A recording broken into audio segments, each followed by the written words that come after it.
وتحنن على هذا النبي الكريم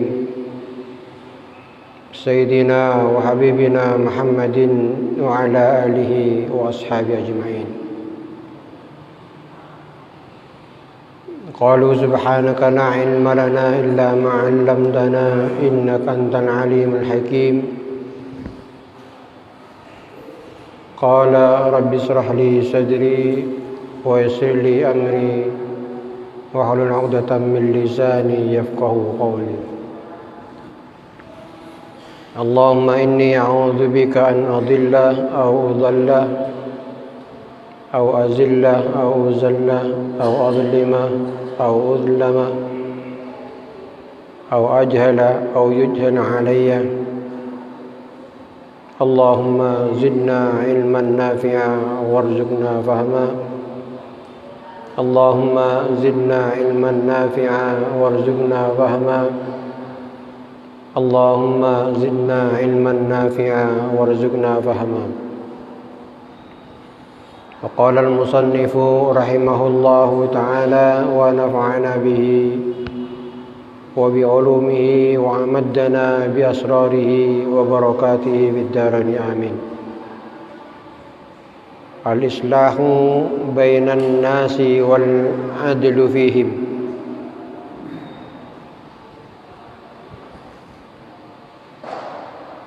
الإصلاح بين الناس والعدل فيهم.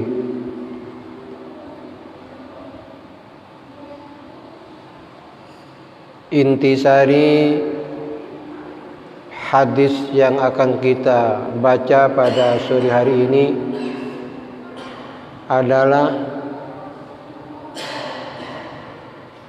mendamaikan orang-orang yang bertikai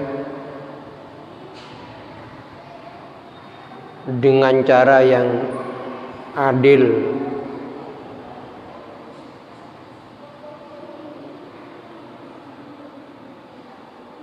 serta juga terdapat hal-hal yang lain sehubungan dengan topik utama kandungan hadis pada sore hari ini.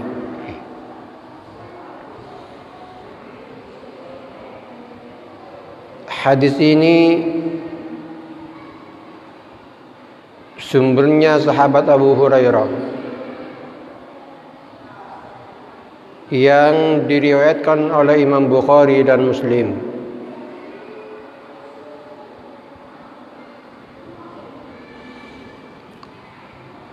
Yang isinya kullu sulama minan nasi alaihi sadaqatun kulla yawmin tadlu'u fihi syamsu ta'dilu baina isnaini sadaqatun wa tu'inu ar-rajula fi dabbatihi fatahmiluhu 'alayha aw tarfa'u lahu mata'ahu sadaqatun wal kalimatu at-tayyibatu sadaqatun wa bi kulli khatwatin tamshiha ila as-salati sadaqatun wa tumitul adha anit tariqi sadaqatun.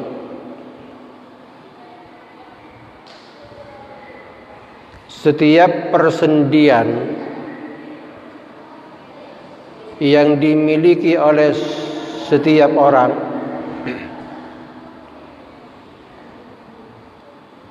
hendaknya setiap pagi diawali sejak terbitnya matahari,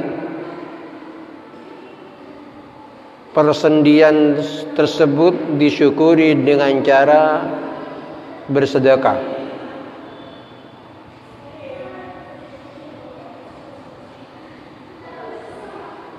Banyak cara untuk mensyukuri persendian yang oleh Rasulullah dianjurkan untuk ditebus, disyukuri dengan sedekah. Di antara cara ta'dilu bainas naini sadaqatun, mendamaikan dua orang yang bertikai itu punya nilai sedekah, di samping nilai-nilai lain yang tidak kalah pentingnya. Wa tu'inur rajula fi dabbatihi fatahmiluhu 'alaiha aw tarfa'u lahu mata'ahu sadaqatun. Engkau membantu seseorang menaiki kendaraannya atau membantu seseorang mengangkat barang bawaannya dimasukkan ke kendaraannya, itu pun juga sedekah.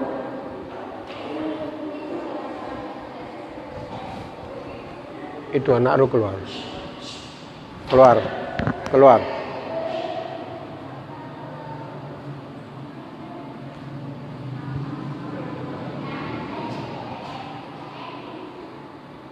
Keluar aja kalau nggak ngaji.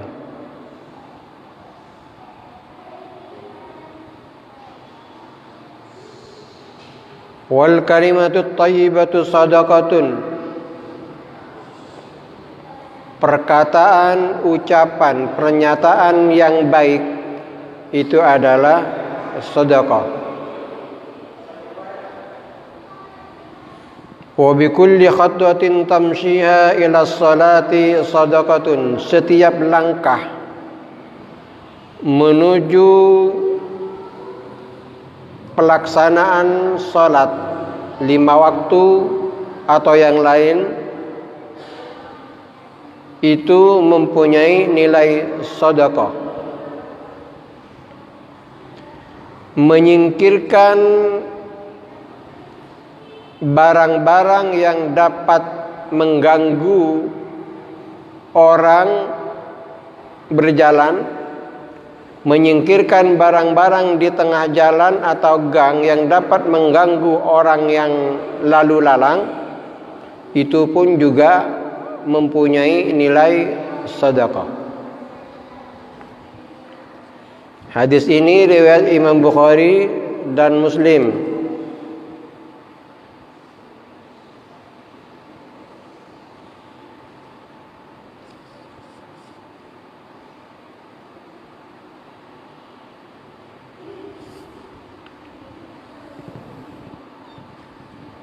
Awal dari pembukaan hadis ini Rasulullah sallallahu alaihi wasallam menyatakan kullu sulama. Sulama adalah persendian, di mana di dalam hadis lain Rasulullah sallallahu alaihi wasallam menyatakan bahwa setiap manusia yang terlahir sempurna, tidak cacat. Saya ulangi, setiap manusia yang terlahir sempurna, tidak cacat, itu memiliki 360 persendian. Memiliki 360 persendian selama lahir tidak cacat.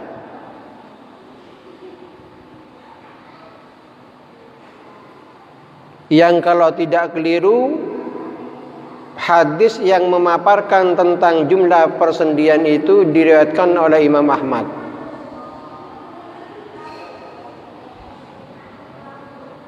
Sementara yang diriwayatkan oleh Imam Muslim tidak menentukan berapa persendian, cuma ada anjuran setiap persendian tiap pagi harus disyukuri dengan cara mengeluarkan sedekah.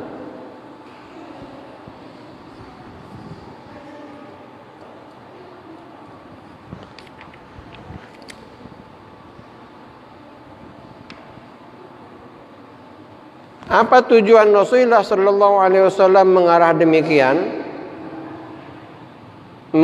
demikian? Karena sudah barang tentu dan pasti, tanpa persendian kita tidak bisa berbuat apa-apa. Kita akan kaku, tidak bisa berjalan, tidak bisa mengambil sesuatu, dan lain sebagainya, tidak bisa beraktivitas tanpa persendian.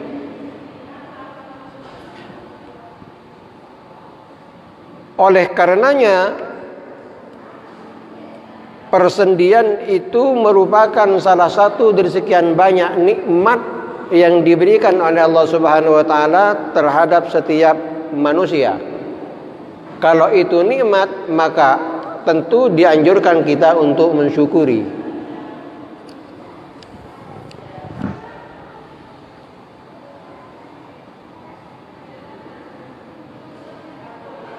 Di antara suatu perbuatan yang dapat menganggap itu mensyukuri nikmat persendian adalah mendamaikan dua orang yang sedang bertikai.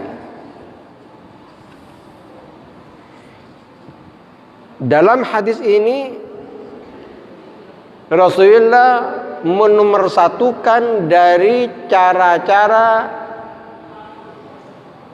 yang lain untuk menebus, untuk mensyukuri nikmat persendian.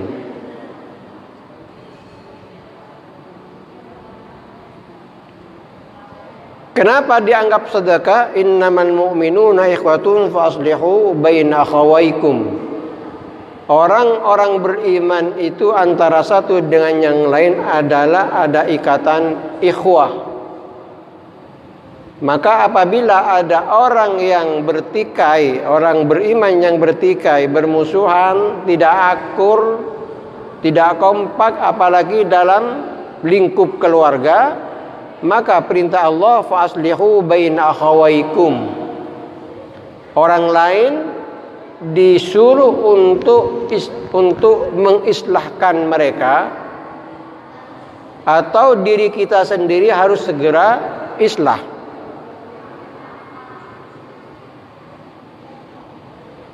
Sehingga dengan demikian begitu pentingnya mendamaikan dua orang yang bertikai itu. Ketika agama kita melarang kita berbohong, dalam kondisi seperti itu boleh jadi kita wajib berbohong demi perdamaian dua pihak.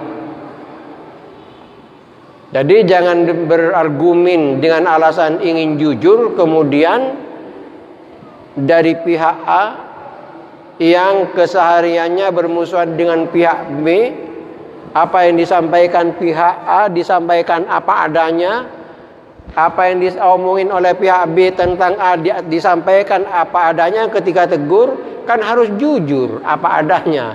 Ini konyol namanya. Dalam yang kondisi seperti ini, ketidakjujuran dituntut, kebohongan satu keniscayaan. Disinilah ajaran agama kita. Walaupun al-kadhib adalah suatu perbuatan yang dapat mengarahkan kita menuju neraka, tapi ternyata ada mustasnayat. Ada sesuatu yang dalam kondisi tertentu kita harus bohong.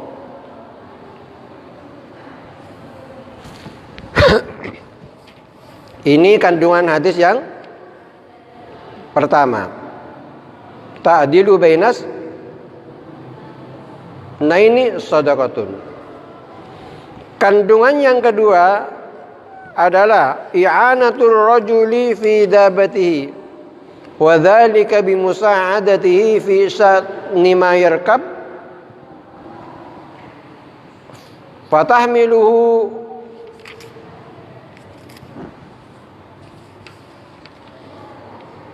aw tu'inuhu fil rukub aw tarfa'u lahu mata'ahu wa hadzal 'amalul insani fihi shadaqatun wa syukrun lima fihi min at-ta'awuni wal muru'ah. Rawal Khatib an Anas radhiyallahu an Rasulullah sallallahu alaihi wasallam annahu qala man hamala akhahu ala syi'sin fakannahu hamalahu ala dabati fi sabilillah. Yang kedua, muawanah. Musa'adah atau muawanah, saling tolong menolong. Itu juga ada unsur nilai sedekah.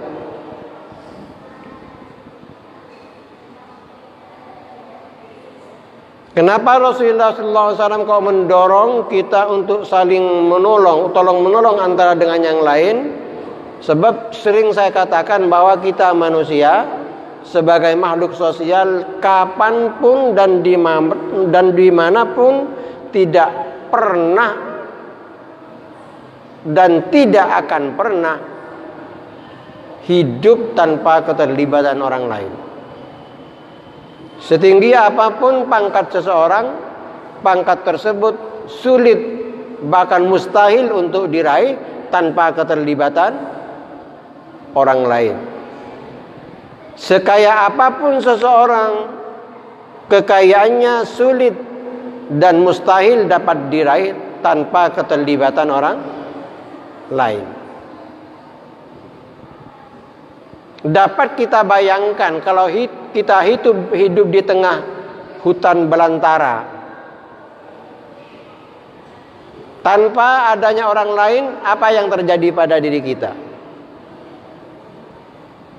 Boro-boro pangkat dan kekayaan, boleh jadi justru ujung-ujungnya kita nggak bisa bicara apa-apa, karena tidak ada lawan bicara. Oleh karena itu, maka di sini Rasulullah menekankan, memberi dorongan kepada kita musa'adah dan muawanah, suatu keniscayaan bagi kita hidup di tengah-tengah masyarakat, sehingga kalau kita dengan sukarela menolong orang, itu sudah dianggap kita mensyukuri nikmat persendian yang jumlahnya sekali lagi 360 persendian.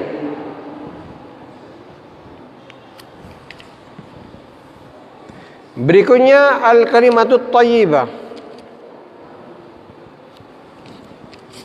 Wa tasmulu tasmitul atis wal bad'u bis salam wa radduhu wal baqiyatus salihah ilaihi yas'adul kalimut thayyib wal amalus salih yarfa'u. Berikutnya yang juga dapat dianggap kita menebus dan mensyukuri anggota badan atau 360 persendian yang sudah ditetapkan oleh Rasulullah melalui hadis Imam Ahmad adalah al-kalimatut thayyibah. Kalimatut thayyibah, apapun ucapan, bacaan, omongan yang kita omongi, ucapan yang kita ucapkan, itu ada nilai-nilai baik, itu semuanya kalimatut thayyibah. Orang bersin, dia mengucapkan alhamdulillah, kemudian kita menjawab yarhamukullah. Itu juga kalimatut thayyibah. Memulai salam dan menjawab salam, itu pun juga kalimatut thayyibah.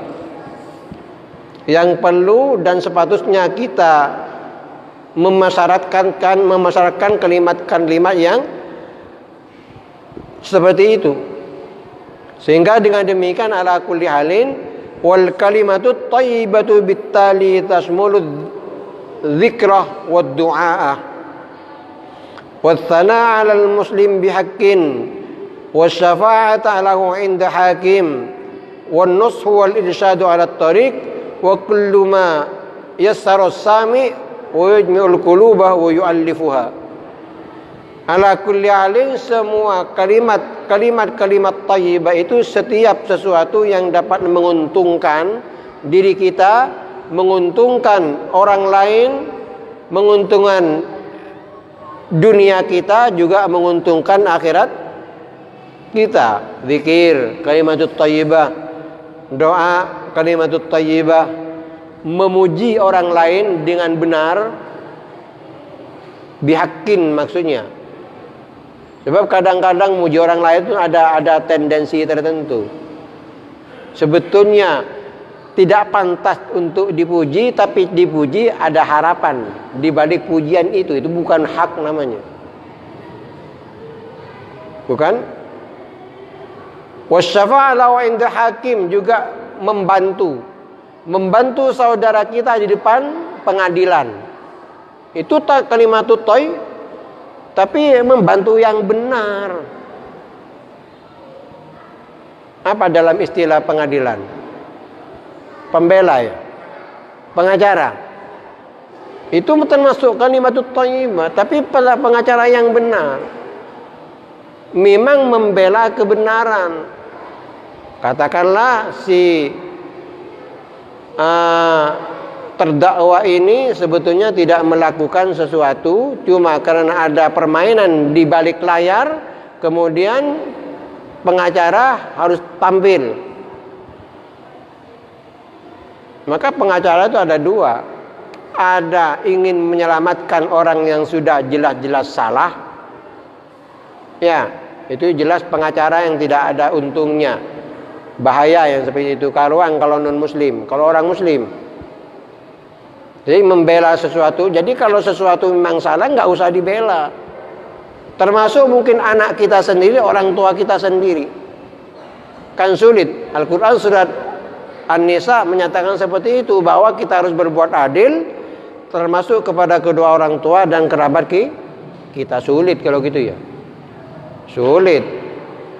Wong kanca kadang-kadang kroni-kronianya aja bukan enggak ada tidak ada hubungan darah, mati-matian untuk maka di sini wasyafa'atu inda hakim termasuk sedekah. Kalimatut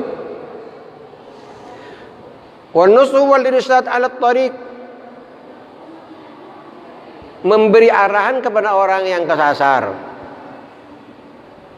Memberi arahan kepada orang yang kesasar itu juga sedekah. Bahkan sampai Rasulullah memberi arahan kepada kita untuk membuang sesuatu kerikil di gang. Apapun yang ada di gang yang dapat mengganggu orang yang berjalan, kemudian kita sukarela menyingkirkannya, itu sedekah. Jangan nunggu dewannya. Ini jalannya rusak, ini urusan dewan, ini bukan urusan kita. Kadang-kadang begitu kan.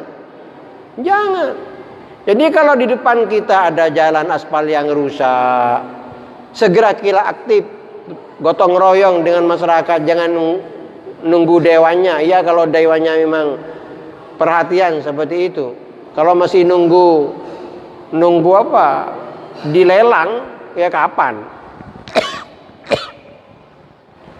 Nah, kita kembali ke depan. Selanjutnya, wa bi kulli khatwatin tamshiya ila sholati shadaqatun. Selanjutnya yang juga dapat menebus persendian yang terdapat pada diri kita melangkahkan kaki menuju masjid atau musholla untuk melaksanakan sholat. Ini nilai plus, nilai lainnya. Di dalam hadis-hadis yang lain, belum lagi kita bicara kalau ke masjid, tempat pengajian, setiap langkah berapa pahalanya. Kan dihitung di situ, setiap langkah pahalanya berapa. Di sini ada nilai plus, juga di situ ada nilai sedekah yang dapat menebus persendian yang 360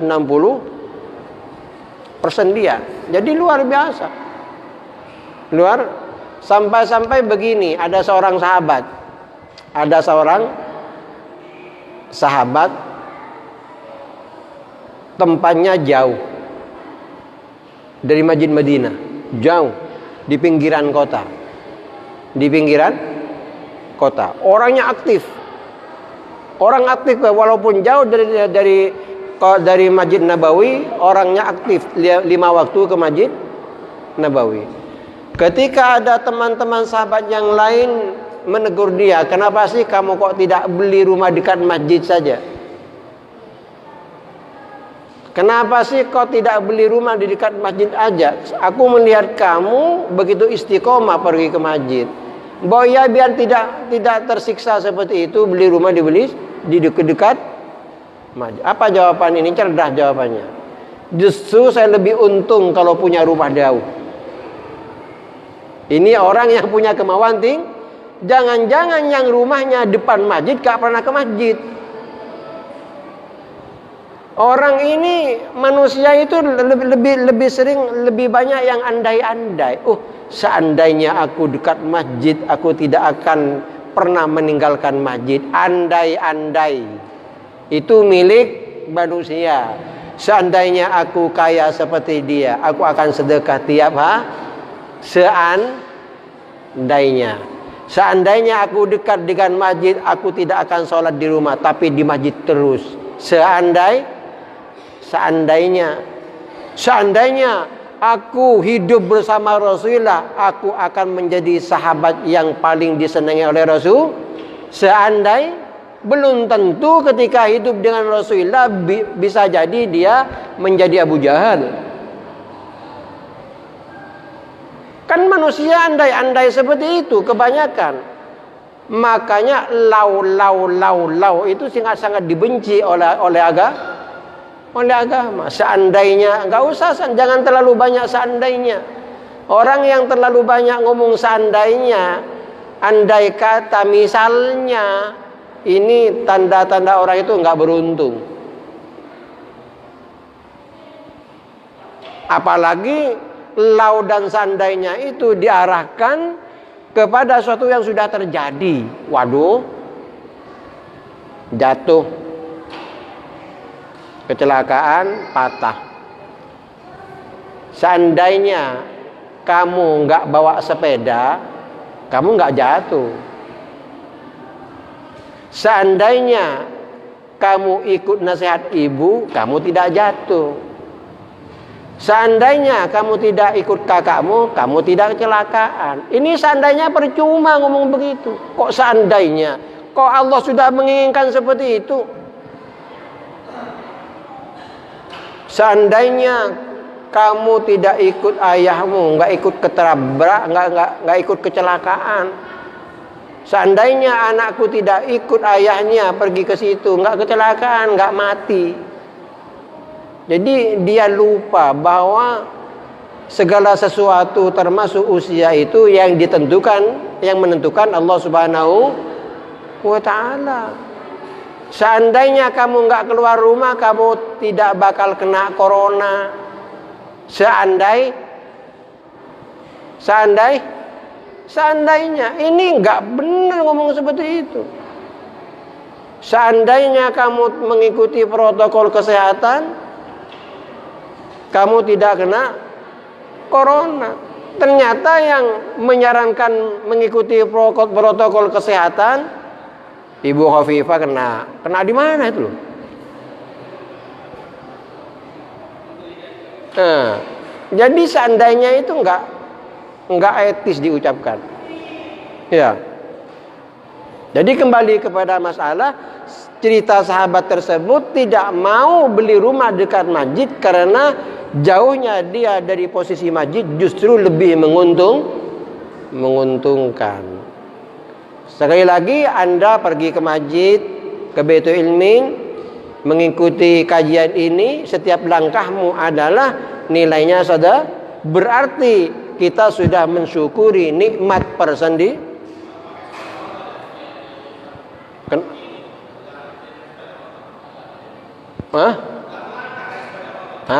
Bagus pertanyaannya. Memang banyak pertanyaan seperti itu. Hadisnya begini, Ustaz, setiap langkahmu pergi ke masjid adalah nilai sedekah. Sekarang bukan langkah, tapi pakai sepeda motor. Apa yang dihitung ulama? kontemporer menyatakan dihitung dengan putaran roda. Nah, itu jadi masalah lagi itu. Kalau pesawat dihitung apa? Kalau pesawat dihitung apa? Jadi ketika kita jalan kaki dihitung per langkah, kalau pakai sepeda atau mobil dihitung per putaran roda, kalau pesawat, nah itu nggak tahu. Ya ala kulli halin, tidak ada yang sia-sia. Cara menghitungnya wallahu alam. Jadi nggak usah kalau antum punya kaya, nggak usah urung mau beli pesawat, nggak ada pahalanya, mau dihitung gimana, nggak usah, lanjut saja. Udah. Yang terakhir tadi, yang dapat menggantikan mensyukuri nikmat persendian adalah tumitul adza anit tariqi shadaqatun. Dan kita kembali ke depan. Persendian. Ketika Rasulullah menyatakan sehubungan dengan persendian yang jumlahnya 360, kemudian apa? Yang redaksi lengkapnya adalah berbunyi yusbihu ala kulli sulama ahadikum sadaqah fa kullu tasbihatin sadaqah wa kullu tahmidatin sadaqah, dan seterusnya. Ketika Rasulullah menyatakan setiap persendian yang kalian miliki, yang saya ulangi jumlahnya 360 persendian bagi yang terlahir dengan sempurna, itu harus ditebus dengan sedekah, disyukuri dengan. Ada sahabat yang berani bertanya, menyangka, mayyutiku dzalika ya Rasulullah, siapa yang mampu? Katakanlah setiap persendian yang kita miliki kita tebus dengan sedekah 1.000 rupiah. Sementara jumlah persendian itu 306, berarti tiap pagi harus bayar berapa? 360 untuk menebus itu. Maka para sahabat juga wajar, mayyutiku ya Rasulullah, siapa yang mampu? Boro-boro yang kerjanya pas-pasan, yang kaya aja saya yakin tiap pagi 360 itu kok, wah, yang kaya itu. Apalagi seperti urusan ukuran kita. Setelah para sahabat bertanya, mengejar seperti itu, akhirnya Rasulullah memberi jawaban seperti itu. Kalau kau tidak bisa menebus persendianmu dengan uang, maka cukup baca tasbih. 1 kali tasbih sudah. Berarti kalau setiap pembacaan tasbih itu nilainya 1 sedekah, kita harus membaca tasbih setiap hari 360. Mampu. Lagi-lagi para sahabat tanya, mayyutiku dzalika ya Rasulullah, siapa yang mungkin mereka mampu? Takut umatnya zaman sekarang ini. Jadi kalau kita mengikuti apa adanya, bila engkau dituntut oleh agama ini untuk mensyukuri nikmat Allah, tebus persendianmu tiap pagi 360. Enggak usah ditawar. Berarti kalau kau tidak bawa, tidak menebusnya, kau termasuk orang yang kufur nih.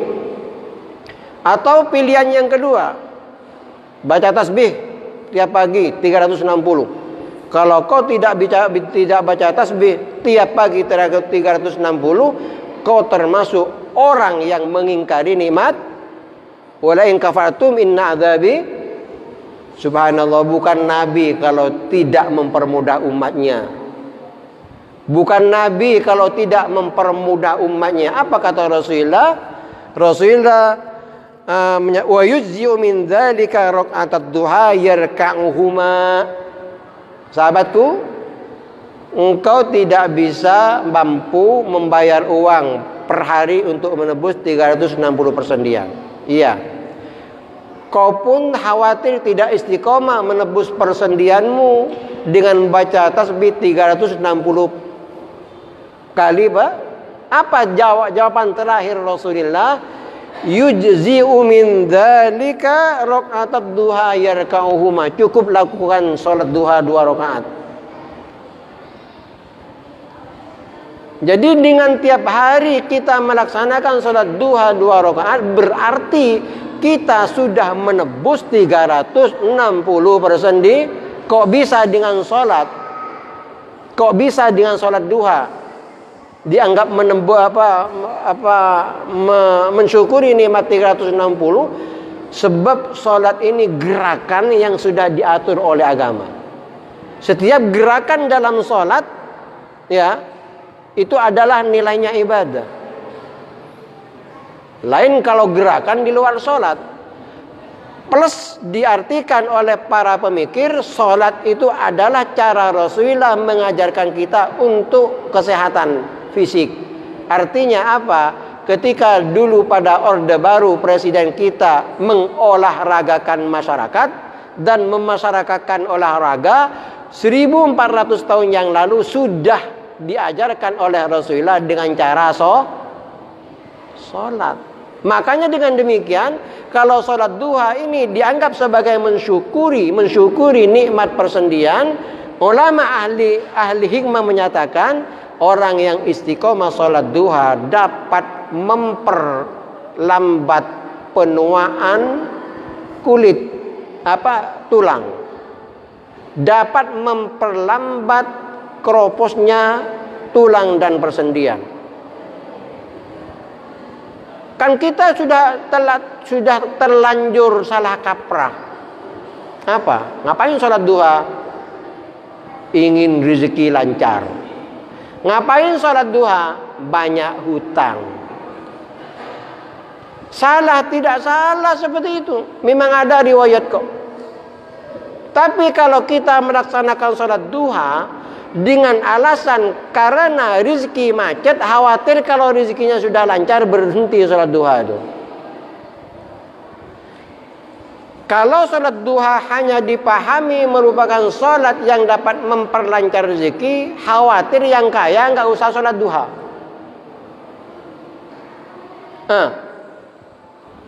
Kalau salat duha dapat mempermudah kita nyaur hutang, khawatir setelah hutangnya kesaur berhenti salat duha.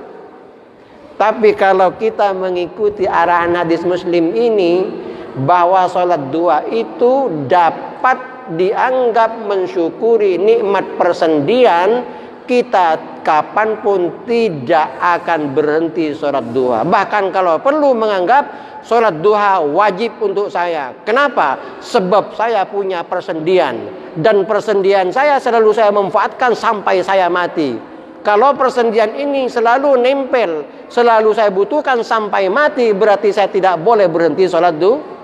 Bagus kan begitu? Jadi tempatkan niatmu untuk melaksanakan ibadah. Walaupun itu tidak salah. Tapi kenapa? Apakah dengan niat salat duha mensyukuri nikmat persendian tidak dapat memperlancar rezeki kita, keinginan kita? Oh tidak. Sebab lain syakartum la azidan. Kalau kita pandai bersyukur kepada Allah, Allah akan menambah. Jadi kalau kita niat salat duha, boleh jadi niat salat duha untuk kelancaran rezeki. Boleh jadi ulama menyatakan kau tidak dapat memperoleh pahala salat duha. Bahkan kalau di surga nanti ada pintu duha, kau tidak dapat menikmati itu. Kenapa? Kamu salat duha niatnya untuk kelancaran rezeki. Jadi kata-katakan demikian. Nanti di padang mahsyar kita mencari salat duha, mencari pintu itu, kepergok malaikat. Ngapain kamu bingung di situ? Cari pintu duha ya Allah. Ngapain? Saya istiqamah salat duha. Kamu yang salat duha kan ketujuan rezeki. Iya, kan sudah dikasih sama Allah. Ngapain kamu cari pintu duha? Baca surat Waqiah habis asar 14 kali untuk kelancaran. Ada ulama yang menyatakan kau tidak dapat pahala membaca surat Waqiah. Kenapa? Tujuanmu kau untuk memperoleh Urusan dunia dikasih oleh Allah Subhanahu wa taala, tapi pahala akhiratnya tidak di. Wa may yurid thawabad dunya nu'tihi minha. Barang siapa yang melakukan ibadah tujuannya untuk duniawi, nu'tihi minha, aku akan beri dia. Jadi niat ini maka para ulama menyatakan innamal a'malu binniyah itu thuluthul ilmi, sepertiga ilmu. Hampir sepertiga ilmu agama itu akan bermuara, bersumber dari innamal a'malu binniyah.